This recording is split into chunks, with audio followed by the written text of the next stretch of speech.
Hello, everyone, and welcome to another First Impression Sports Talk. I'm your host, Jasmine Pollock, and we have a great show for you guys. I have my dad, Cole, and Jeremiah. We're going to get into a lot of things tonight, so let's get started. Welcome to Jasmine Pollock's First Impression Sports Talk, the fastest growing sports talk show in the country.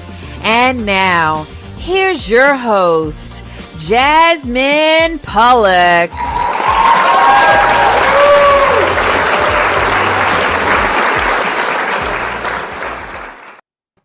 Welcome back to Jasmine First Impression Sports Talk. And to kick that up is the MVP conversation. So I'm sure all of us have different MVP races. I know me and my dad had a little debate earlier today, but I'm going to read off some of the stats. So me personally, I am taking Jalen Hurts as my MVP. I think he is leading the pack because they have the best record in the league, how he's playing and how that offense is flying. So I'm going to read some stats. So Jalen Hurts, he has 2,000 yards. He's 10th of this. That's 10th in the league. 12 touchdowns. That's 11th in the league. 2 interceptions, which is second, and a QBR of 63.1, and that's 6th. Josh Allen, 2,000 yards for 2,403 yards. That's 4th. 19 touchdowns, second. 8 interceptions, which is 31st, and a 74 QBR, which is 3rd. Patrick Mahomes, 2,605 yards, that's first. 21 touchdowns, that's first. 6 interceptions, that's 19th, and a 75.4 QBR. I have 2 more. Tua Tagovailoa, 1,980 yards. That's 14th in the league. 15 touchdowns, that's 4th in the league. 3 interceptions, that's 5th in the league, and he's first in QBR at 79.9. Geno Smith, 2,199 yards, 6th in the league, 15 touchdowns, 4th in the league, 4 interceptions, 9th, and a 68.1 QBR, which is 4th. So, Dad, I want to start with you. Who is your QB that you're picking to win the MVP and why? Well, for me, I'm going to be picking Patrick Mahomes. If you look at them, and like I said, this is right now. We're talking about right now. Now, if you look at Jalen Hurts and what he's doing for the Eagles, he's doing a wonderful job. I mean, nobody expecting to be as good as they are this year. They expect them to be decent, but they're really good right now. But when you look at what Patrick Mahomes continues to do, and also losing a piece like Tyreek Hill to Miami, and his production hasn't really fallen off. To me, if he continues to play on this level, I think that he'll be the clear-cut MVP just for the simple fact that he's leading in just about every category. And you can't ignore the way he's able to ad-lib when he has the ball in his hand. It's not just simple pocket passing. He gets out of the pocket. He creates. Last night, he did like a little pitch to Kelsey that was like a little push pass that was in between defenders. That was, just very amazing what he can do. So he would be my clear-cut favorite. Jalen Hurts would be a close second. But like I said, it all depends on how they continue to play down the stretch. And I think just because of the history of Patrick Mahomes, that he'll get more of a look just because of who he is. So that's who I'll be picking. Jeremiah, who is your MVP? I do want to be biased, and I do want to say Tua, but at the same time, I'm going to speak in reality. Because when it comes to Tua, I will have him mostly in 3rd place. Because when it comes to his accuracy, I already know that it's going to be there. But when it comes to my number 1, I have to go with Jalen Hurts. Because the reason for Jalen Hurts is because he's making always the right plays at the right time. He is actually on the highest level right now. He has his team undefeated right now in a number 1 spot as he's sitting at right now, even coming from behind wins, and also with his rushing yards is very efficient, and just how he's a leader of his team. And you just see really has no really big weaknesses like that. And you just even explained in the stats, just look at his ratings when it comes to it. Of course, Tua is number 1 when it comes to his passing ratings. But at the same time, I can just see certain times that he has a lot of big underthrows when it comes to it. So I'm not going to ignore that. It's still some time for him to grow when it comes to certain things. But when it comes to Jalen Hurts, I feel like he's taken just a little bit more steps further, especially with the weapons that he has, and just he's taking advantage of a lot of different things, especially in that division he's in. Cole, who is your MVP? There's so many good names to choose from. Tua has been phenomenal. Patrick Mahomes is Patrick Mahomes. He's the best quarterback in the league. Josh Allen is phenomenal. I know Josh Allen's had some of the interceptions, but I'm going to go Jalen Hurts. I really think he's just been phenomenal. He's helped the Eagles be undefeated so far this season, and that's so big for the Eagles. They look like the best team right now on paper. Mm-hmm. I got to go with Jalen Hurts. He's making those right plays. He's made some phenomenal plays, some solid runs. That's what it all comes down to me is you need to make the right plays and you need to have the stats to back it up. And his stats have been really good this season. And he truly has played phenomenal for the Eagles. And to be honest with you, he's really I wasn't necessarily sold on him last year. This year, he sold me that he is a franchise quarterback. Yeah, I agree. I'm also, like I said before, I'm picking Jalen Hurts, but I forgot one player that we're completely not mentioning, and that's Lamar Jackson. He is having a season right now, especially when I think he really propelled himself in the conversation when they beat the Bucs on Thursday night a couple weeks ago, and how he played on the road and how he's been playing with, he doesn't have a star receiver. He doesn't have a lot of star guys around him. And I believe they're leading the division, if I'm not mistaken. So, he's still in the conversation of what he can do as far as running the ball. Of course, his passing has excelled very well. But I have to pick Jalen Hurts. When I look at this list, Josh Allen was leading the conversation, but he took a dip yesterday after them losing to the Jets and him having those 3 nasty turnovers. And that's always been the question for me about Josh Allen is, can he take that next step? Can he say, okay, we know that he's a good quarterback. We know he can make defenses stressed out. And on top of that, his ability to run is as big as he is. It's just the turnovers. He makes bonehead mistakes at times. And we're just like, Josh, where are you throwing to? And then you lose to the Jets and you lose to the Dolphins this year. But of course, they're going to give them the nod because they beat the Chiefs. So there's a lot of different things you can look at. Mahomes, of course, like you said, Dad, it's not the point of Mahomes is going to be a good quarterback. He's still a good quarterback. But when I look at the Chiefs, the teams they lost to, they lose to the Bills and they lose to a very bad Colts team that is all over the place. That's just not good enough. So when I look at it, Jalen Hurts, he has everything. You got the undefeated season. You're leading the division. You're probably the clear number 1 seed heading into the playoffs. And look, their schedule looks very favorable. So, I'm sure they're going to continue to win. They play my Packers in 2 weeks. That's a dub. So, of course, they're going to win that game. And then I have them winning the division. I have them being number 1. Jalen Hurts in that offense is looking exceptional. And it's not just Jalen Hurts' ability to throw the ball and how he's excelling. It's him running it and being physical also. So there's a lot of things you can look at. But, guys, don't be surprised if Lamar creeps into the conversation because he's been playing very quietly. So let's talk about the league as constructed. So, Dad, I want to start with you. Being that we saw the games yesterday, they weren't very exciting. There was a lot of games that were not exciting. But the AFC East has become the beast of the East. Literally, the Bills are 6-2. The Jets are 6-3. The Dolphins are 6-3, and the Patriots are 5-4. Now, I thought the AFC West was going to look that, but the AFC East looks scary. So basically, there's a couple teams like, not necessarily the AFC West. When you think about like the Vikings, the Jets, the Giants. Wait, hold on, Dad. We're going to start in the AFC first. Okay. I was going to say, but you have teams. I'm just making a general comment. We got teams that were the top teams that are quote unquote supposed to be winning, but then you have some teams this year that's sneaking up and they have some pretty decent records. So the Patriots, I know you mentioned the Patriots. They're 5-4. Yeah, you got it. Yeah, you still got to, if Belichick finds something, you got to watch him because he knows how the game plan. But I do want to talk about the Eagles just a little bit more, being that you mentioned them.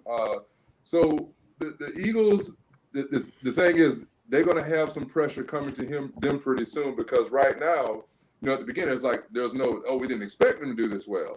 Now they're doing this well. Now they're going to have to contend with the expectations of, could they potentially go undefeated?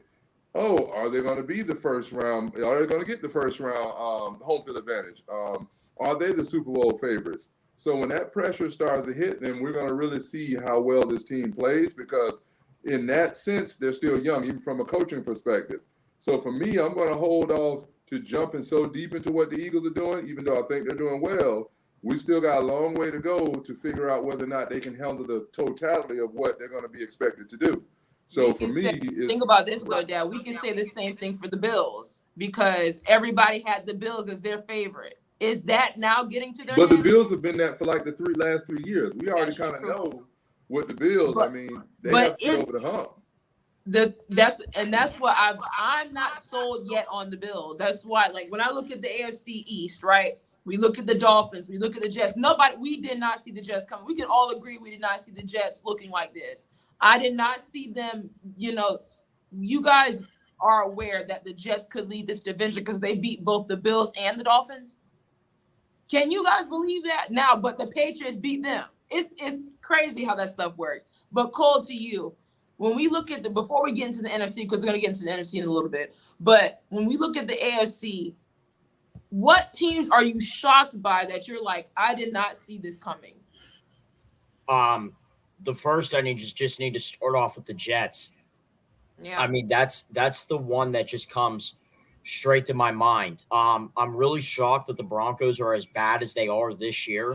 Mm-hmm. Russ does not look like Russell Wilson. I have refused to call him a franchise quarterback.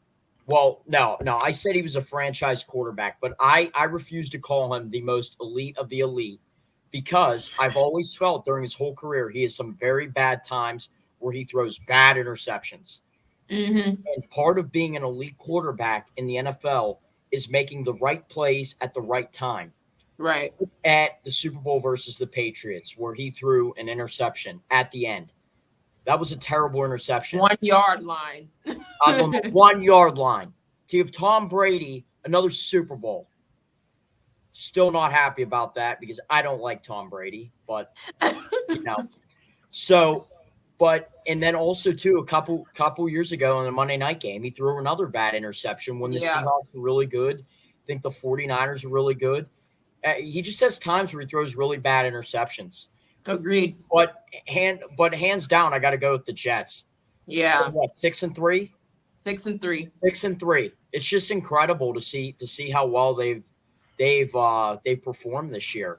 I'm also too. I'm kind of surprised with the Titans, and I agree. The Colts, because the Titans, I didn't think they were going to be any good this year, and they're winning that division. They're probably going to take that division home,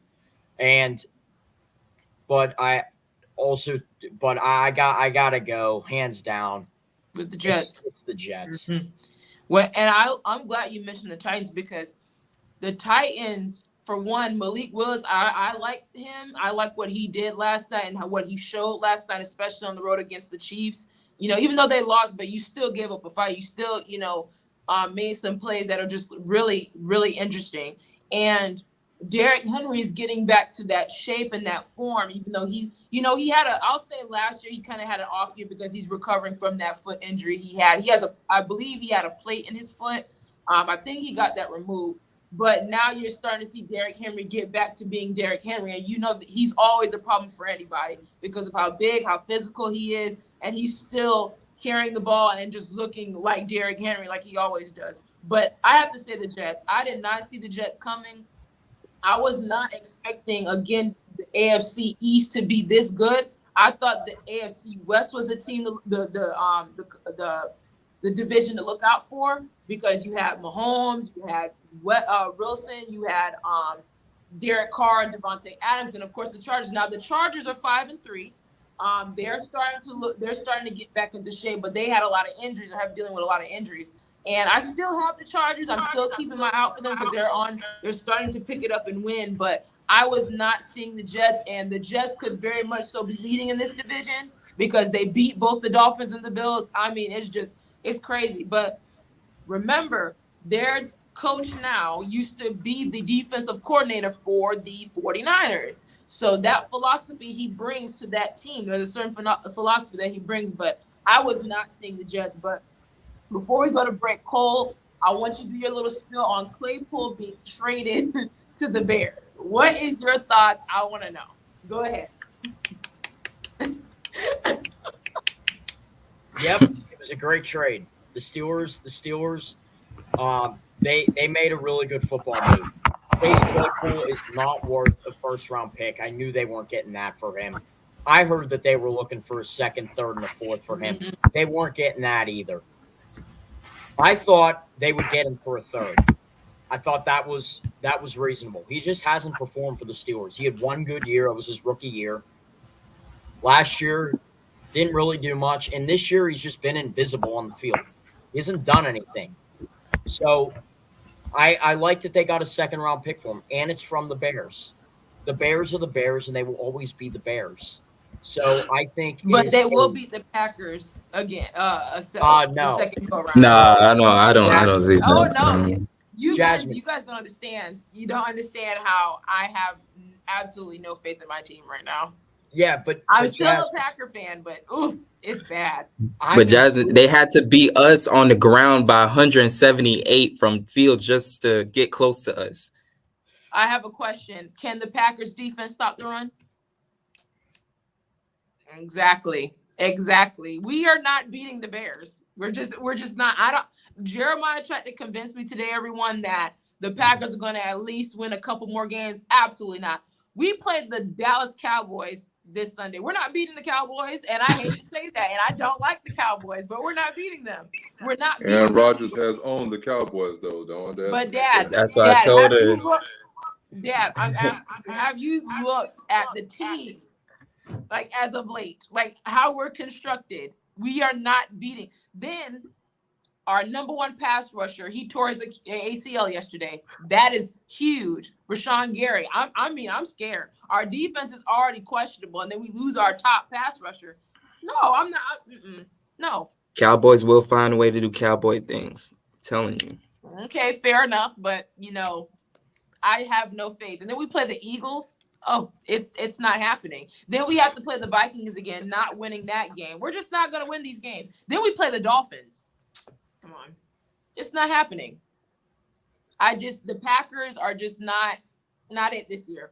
And I'll talk about the Packers another day because there's a lot of stuff I have to talk about. But that wraps up this segment. We're going to go to a short break, and we're going to talk about Alabama losing. Now, everybody's happy about that because everybody doesn't like Alabama except their fans. So we'll be right back for a short break.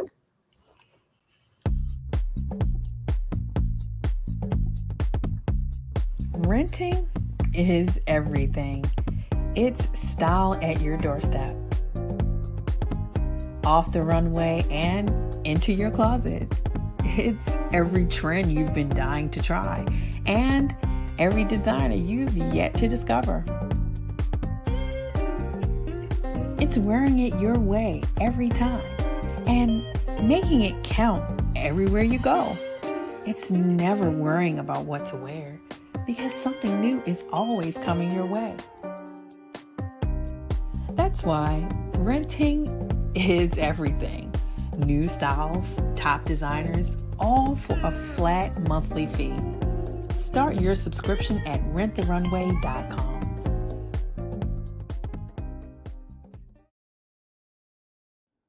Slow roasted over hickory fire and pulled by hand. This is the way pit pork has always been done. Pulled pork lovers, rejoice.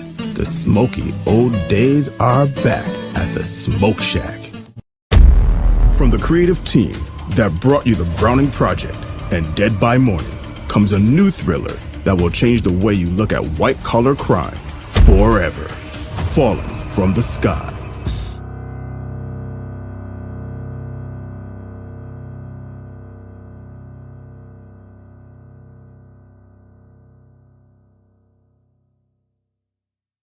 You're watching Jasmine Pollock's First Impressions Sports Talk.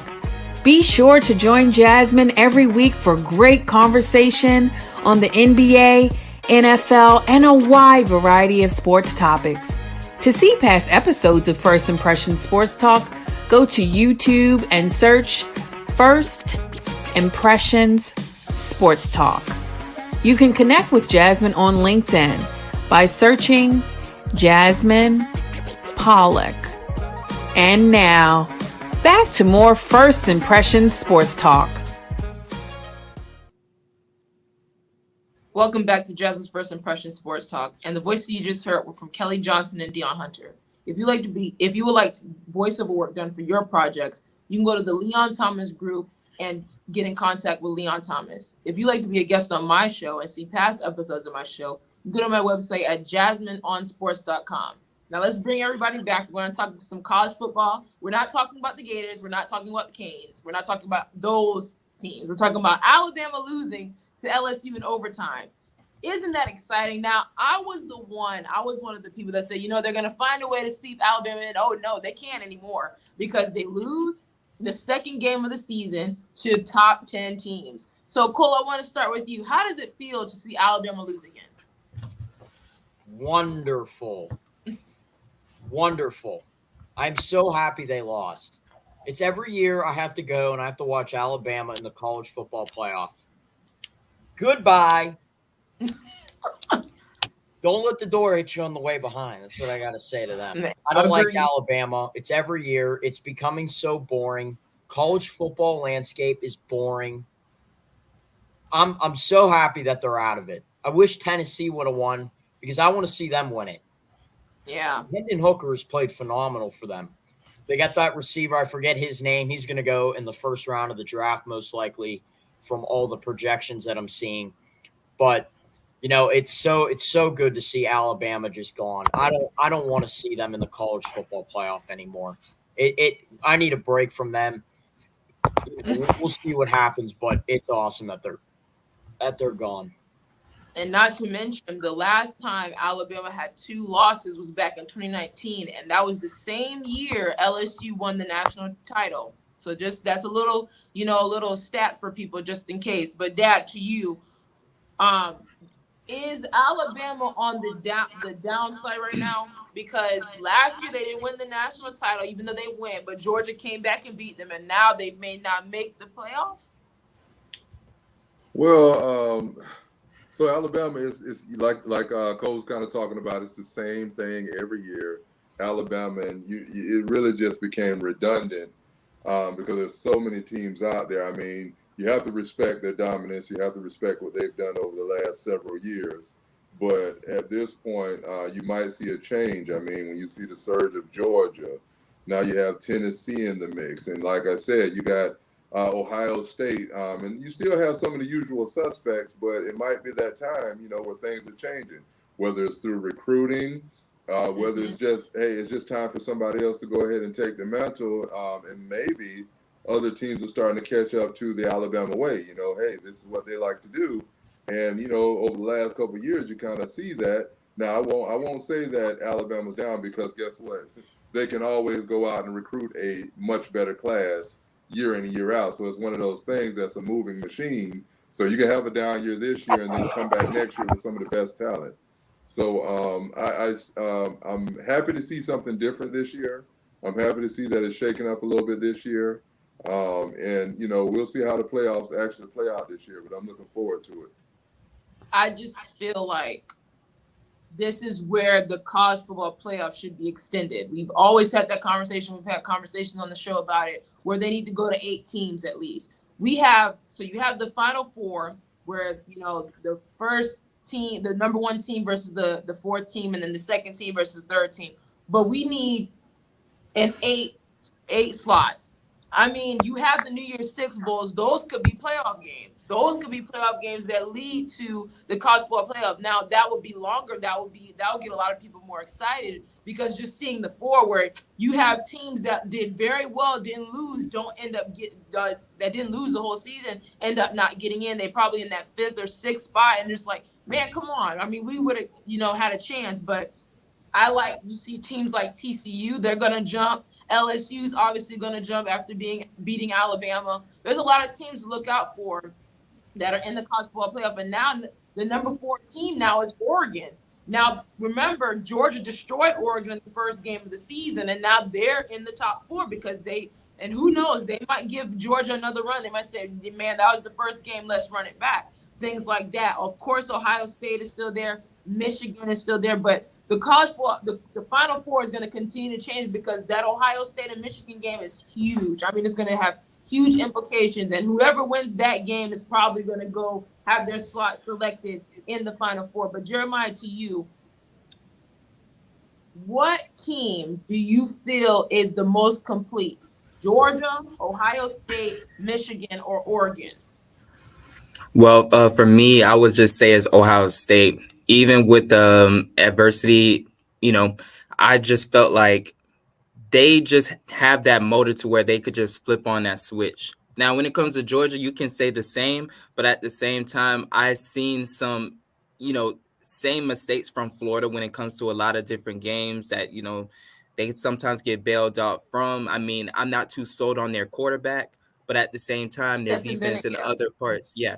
But at the same time, their defense in other parts of them kind of saves that part when it comes to like their team. But Ohio State, I just think that they just have that full force and just like lightning speed receivers, because everywhere you look, that quarterback, he just dots it to anyone that's open, and there's always going to be somebody that's open or either on the trail for him to just throw deep.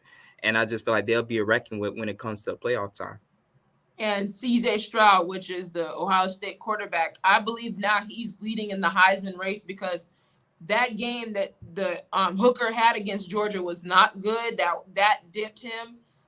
It's kind of the same thing with the MVP race in the NFL. But when we look at the Heisman, I think now you could say CJ, if he continues to play like that and they continue to have those big numbers like that, he's probably the one I'm looking at for winning the Heisman. And I think Ohio State too, even though Georgia's good. But like I said, I don't trust Stetson Bennett like that. I think they have a lot of playmakers around him that he can get the ball to, and they do things like that. But when I look at Ohio State defensively, they have the pass rush. And then offensively, they have Marvin Harrison Jr., who was the son of the wide receiver for Marvin Harris. And he is just like his dad. I mean, he is dominant. He'll catch anything. I mean, he jumping in the air, down the field, the kid is exceptional. And when I look at Ohio State, they are loaded at receiver. They have so many receivers that they can just put out there that can just catch the ball and do a lot of things. And then they got a good running game. I think Ohio State, and it's due for Ohio State to win because they've been sitting around for the past couple of years and nobody's really been putting them in that 4. They've always kept them out because you had Alabama in there, Georgia, Clemson, and also Clemson's out. I think Clemson's done. Clemson losing to Notre Dame on Saturday was bad, and they got blown out. Yeah, they dropped 7 spots. They dropped 7 spots. Yeah, so Clemson, I think Clemson's done for the college football playoff, but the ACC. Who in the ACC is going to represent? That's the biggest question. Because we were thinking it was Clemson. Clemson was the cream of the crop in the ACC. Now it's like there's no ACC team that's in the 4. So, Dad, what is your reaction to that? I know we have the Canes in there. We have the Knowles in there, Clemson. ACC teams are not being represented at all. Yeah, I don't know. I think we're looking a couple years out. I mean, I know Jeremiah don't want to talk about, but Mano's had a pretty decent win against Miami, but that might not be saying too much because both the teams are really struggling this year, and we are 3 loss. We have 3 losses, so maybe we're gonna miss the dance. I mean, maybe we're just not as strong as we need to be right now, and I would say probably give us a year or so. Give us a year or so, and I think that we'll galvanize and our teams will be back. Because, I mean, all the teams, even though the Florida Gators are not the same, it's still the Florida teams, the ones that I'll be looking to be dominant, have not been dominant for quite a while now. So something has to change, with its state with so much talent. We should be doing some pretty good recruiting in the state of Florida instead of losing talent to other teams. So, we'll see. I mean, I really don't know what to say about that. Yeah, how I think the college football playoff should be is you should have, if you're doing the 4 right now, you should have one team from each conference at least. one from SEC, one from ACC, one from Pac-12, one from the Big Ten, different conferences like that to see what's going on. But that's why you have to extend it, because there's a lot of conferences, and then of course we have teams that are going to be switching conferences in a couple of years. But it's really bad for the ACC because, of course, you know, the SEC is the at the top of the ladder when it comes to a lot of things, but ACC teams, I don't know what's going on. It's always been Clemson, then it was Florida State, then the Canes had a couple good years, then Louisville. It was just there hasn't been a big showing for ACC teams at all. It's always been SEC or Big Ten. Like it's always been like that. But we need to see more of that. I mean, that's why we have to extend the college football playoffs so we can get that competition and see how teams can fare. But Cole, just to add to that, so you're a Penn State fan. What does Penn State have to do? Because of course this is a big franchise school when it comes to football. What do they have to do better at in order to start competing with Michigan and Ohio State? Beat the Big Ten. I think it's as simple as that. You better start beating the Big Ten. Can't beat Ohio State, can't beat Michigan. That's the problem. You need to beat the Big Ten. That comes down to coaching, and that comes down to the players. Clifford's a starting quarterback. He's been inconsistent his whole college career. Mm-hmm. I think I would have already given the reins to Allar. He is the next guy. He's a 5-star recruit. They need to give him the reins. I do not want him transferring and losing a great talent like him. Right. Make the kid happy because he is a stud. He was that in high school. You know, I'm not, you know, I understand it's a freshman, but you know what? If he struggles, okay, then you can go with Clifford. But still, they really need to give Allar a chance. I don't want to see it next year. Clifford isn't performed in these big games for Penn State. Didn't perform against Michigan, and he certainly didn't perform against Ohio State. Defense also needed to play better, but you know, this is my problems. If you can't beat the Big Ten, and that also too, it comes down to coaching. It comes down to James Franklin. This is exactly why I wouldn't have given him a big contract. Mm-hmm. I don't think he's worth it because you can't beat the Big Ten. Yeah, I agree. And Penn State has always been hanging around too. They've always been that team. You know, they look like they can make it, and there's that one game they just have it. Like, you know, of course, against Ohio State and against Michigan, it's always that dang, like they can't make it.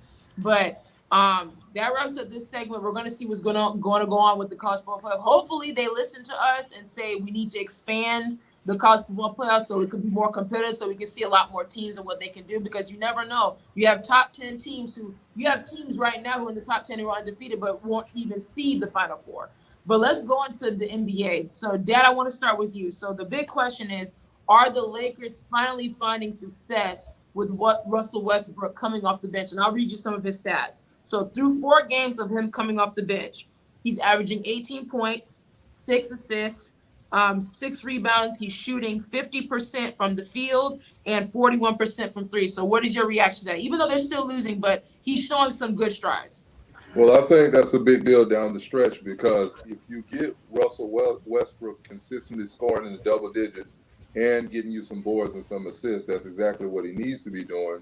And especially if he's coming off the bench, because now you're dealing with an efficient, fresh Russell Westbrook, which will help you later in the season.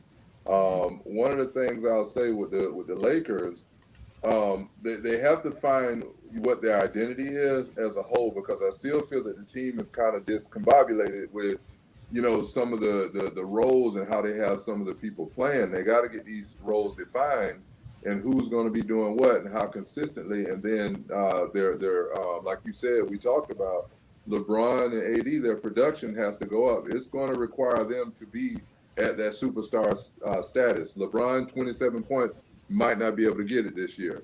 AD, definitely you scoring less than 30 is not going to get it this year. These guys are going to have to tag team and have a combination of, you know, of scoring a lot of points unless they start to get more production out of some of the other guys.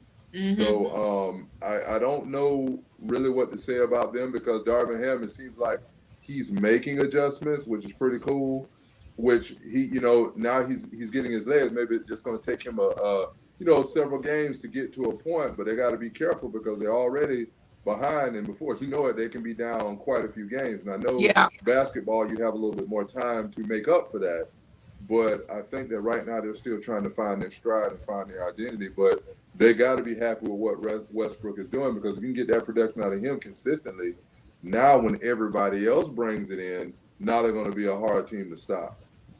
For me, and I really like that he's coming off the bench and he's playing like that, but what they need to do, the Lakers have to go find an outside shooter, somebody on the outside to give them maybe a good 10, 15 a game, even while LeBron and AD are on the court. They need to get somebody that can shoot out, because, of course, if Russell's coming off the bench, he's coming off with the second unit. They need to have somebody with LeBron and with AD so that when LeBron kicks it out, you got some guys that can shoot. But like you said, that maybe Darvin Ham, he's getting his feet wet. He's starting to get the ball rolling a little bit. They still have time. Like you could see spurts of, okay, this is what the Lakers could be. But it's just putting that whole game together, all 4 quarters, and playing at a high level. And I know LeBron, he's been dealing with, he's been sick or something like that. Those are the reports apparently. But we need to see more, especially for AD. This is a do or die year for him, because there's always been questions of, after he won the championship, the Lakers, when he first got there, where is his drive in basketball still? Is he still wanting to play basketball? Does he have that same drive where he's like, oh, I won my ring, I'm good? No. This is when LeBron retires, the Lakers need to think about the future. So when LeBron is gone, how is this Lakers team going to look? And AD is their eyes are on him, because he is the next guy in line. He's that next superstar that's on the roster. So he needs to step up big time, because the West is stacked this year, obviously. We look at the Warriors, even though they're having their ups and downs, but still the Warriors. Portland's actually the number 1 seed, or the number 1 team right now in the West, which I did not see coming. I mean, Damian Lillard is playing great basketball. Then we look at the Mavericks, we look at the Suns, we look at the Pelicans, we look at all these teams that look very scary, and the Lakers have to find a way to have a complete basketball game so that way they can continue to keep up in the race and continue to compete. But Jeremiah, let's go to another team, though. I want to talk about this. So Kawhi Leonard, we haven't mentioned him in a long time because, he had an injury last season. So the biggest story around him is, so he played his, the first game against the Lakers, and he looked pretty good for the first few minutes. But he hasn't played ever since, because apparently his knee is bad. Like his knee doesn't feel right. And he hasn't been traveling with the team at all. Load management situation again. Is this going to be a problem for the Clippers? I think it is going to be a problem going forward, because at the same time, their team is built on Kawhi Leonard. You traded for, you got him in free agency? Free agency like a couple of years ago. And what has that done for you just right now? I mean, I think why he's out right now and had these low management, I think that he re-injured that part of that injury. And I think that he made it probably worse, but they have the low management part so that that information won't go out. Right. Now, when it comes to the Clippers right now, of course, they got a great, gritty team, but that's just not going to be enough if you're trying to get 12. To it. That's not going to be enough. Their main 12. Piece is missing with Kawhi Leonard. Paul George is not a number 1 to carry your team. No. And without a healthy Kawhi, your team is not really going to go far or not even make the playoffs. So at the end of the day, it's just wasted right now, because Kawhi Leonard, he is, after this year, he'll be like a free agent, or after next year. And then Paul George, you guys traded all those picks, and he's have good numbers, but at the same time, is it in this great efficiency that you really need it? You have good assets in John Wall, but it's not enough. And I know you guys get up so much for the Lakers, but if you're trying to go for championships, this is not the way to go. And think about this. I love what you mentioned. It seems like the Clippers, ever since Kawhi and Paul George teamed up and with the Clippers, they've always been ready to play the Lakers. It's never been anybody else. It's always been the Lakers. Now they've beaten the Lakers. Okay, cool. That's fine. But the Lakers have a championship. At least they can say, okay, we won the championship recently, and the Clippers have done what? So there's a lot of questions for the Clippers, like what's going to happen with Kawhi? Is this load management thing? Because I know if I was a teammate, I'd get irritated about that. Because I mean, he's been gone for a year and a half, maybe 2 years because of that injury. You had all the time in the world, and I get, things heal differently, but I'm like, I go to practice every day. I'm playing hard, especially, and then the fans, I come to pay to see you play. I'm wearing your jersey, and I'm not going to see you because of load management. This is another conversation. They keep defending this man like, oh, he's load managing. He's getting ready for the playoffs. It's not about just playoffs. It's about you have to get to the playoffs. You have to have a good record to get a top spot in the playoff. So, because Oh, go ahead, Jeremiah. Go ahead. Because just one small thing, because they're not even putting him under injury or anything else. It's just load management. That's the huge problem with everything. But keep going. So, Dad, for you, what is this load management thing to you with Kawhi? What's going to happen with this situation? Well, I grew up in a time watching basketball where guys went out to play. Today, you have so many different avenues that these guys are making money. And what kills me about today is you should, in my opinion, there should be less load management because of the advancements in sports medicine. So today, I feel that they have more assets and resources than they had back in the day. But it seemed like now guys are more apt to rest and take different things like that. And to me, it's a hard thing to manage because how do you tell if this person's really hurt or the next person is? How do you tell? So a person could really be injured or not injured. You don't really know. So you kind of got to be at the mercy. But I do think that there should be some sort of penalty or something imposed to where, okay, your contract is for the year. If you are hurt, you're hurt. But at some point, it has to be some sort of penalty. If you're superstars because the fans are coming there to see Kawhi play. If they're consistently not seeing them play, then I'm not getting the full product. I'm not getting the actual product that I purchased, so I can't see it. And anything else, that wouldn't be acceptable. So I think they got to figure that out as a league, but I think it's actually hurting the league from my standpoint, because when you start seeing guys I don't know what the injuries are. I don't know if they're really hurt out, but it's kind of hard to believe if a guy takes tonight off and he's playing the next night. So it's like, okay, you were hurt. Were you just tired? What was it? So when you look at that, it is problematic. I think that the load management is growing because if they can get away with it and they can get these guys, I mean, it's a good strategy as long as they're getting away with it. But as fans, when does it become a point where, hey, I want to see the product that I paid for? And how do we manage this throughout the season to start penalizing team for excessive load? When they start saying load management, if the guy's hurt, he's hurt. Yeah. Can't say nothing about that. But load management to me is like, okay, what does that mean? What does load management mean? You get paid more. When you played college, there wasn't no doggone load management. Nope. When you were in high school, there wasn't no load management. Now you're a multi-millionaire and it's acceptable to load manage. Now you're an asset, and so they're going to protect the asset, but you still got to produce. So when does it become something to where it's the team bigger than the individual? When is the team going to become bigger than the individual? And that's where me personally, I see it hurting the brand of NBA just because of these types of things. Like the guys are able to just not play. So. Oh, I agree with this comment that said. Load management has negatively affected the game, but benefits the business, which is true. I mean, hey, but it's unfortunate because we know Kawhi, he's one of the good players in this league. He's, he's top 10 player in this league for sure. But what do you have to show for it? We barely see you. And in a way, I kind of think it's cheating because you don't play in the regular season, but you're up for the playoffs. Like, you know what I mean? Like it's kind of, it's a way it is cheating, but then they can't say it's really cheating because, he did deal with the injury, but still it's like, come on. But yeah, they have to fix this because it is a problem because you have guys who are injured and they can't help being injured. And Kawhi, I think Kawhi is fine, but he's just load managing like he always does. He's fine. I saw him against the Lakers. He looked fine to me. And I think he would have been better off if he did choose to go to the Lakers. it would be better if he did load manage with the Lakers because they already have star players like LeBron and AD there. With the Clippers, Paul George is not. He hasn't been that guy for a couple of years now.